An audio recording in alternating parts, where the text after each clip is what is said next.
My name is Sarah Gare. I am a suicide prevention specialist at Riverside Trauma Center. It's not necessarily always the easiest of job titles when people ask me what I do for work, right? And that's just speaking to the reality that suicide is a very uncomfortable topic for most people. And oftentimes it takes having an experience with someone that you care about and say, wow, I really want to learn some more about this. It's a hard topic to talk about, but Newton Cares is making conversations about suicide prevention easier to approach. Well, QPR, which is a program that we've decided to adopt, it stands for Question, Persuade, Refer, is a program that is new to the Newton community. When it comes to first aid preparedness, CPR is one technique that pretty much everyone goes ahead and assumes is in the first aid handbook. But when it comes to talking about more sensitive matters, using the QPR technique is less known. Here in Newton, though, thanks to Newton City Hall and the Department of Health and Human Services, Newton Cares is bringing training in QPR to the Newton community. You teach a whole community that if they're around somebody who has the warning signs of a heart attack or is unconscious, that they could act. You give them those skills and tell them to at least do something while you're waiting for the emergency responders. QPR is the same theory.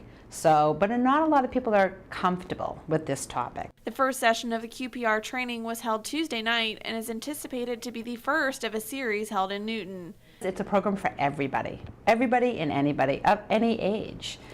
In the most recent data, suicide was the 10th leading cause of death for Americans in 2011.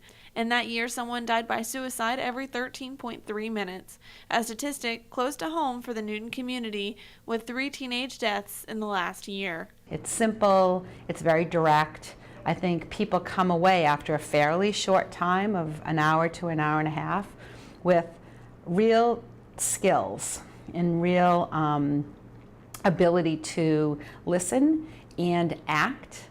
And we really hope the QPR training teaches people to become more proactive. Many people who die by suicide exhibit some form of a warning sign. These signs are opportunities to start a conversation.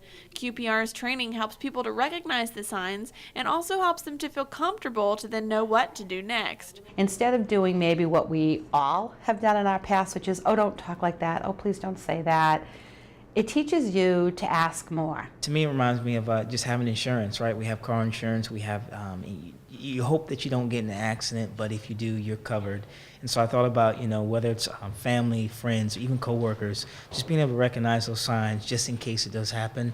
I think I'll be more prepared to deal accordingly. I'll know kind of what to say, what to look for, how to kind of approach it. If you have any questions about upcoming QPR training or would like more information on the warning signs or resources, visit newtonma.gov/Newton Cares. Reporting for Newton News, I'm Ashley Davis.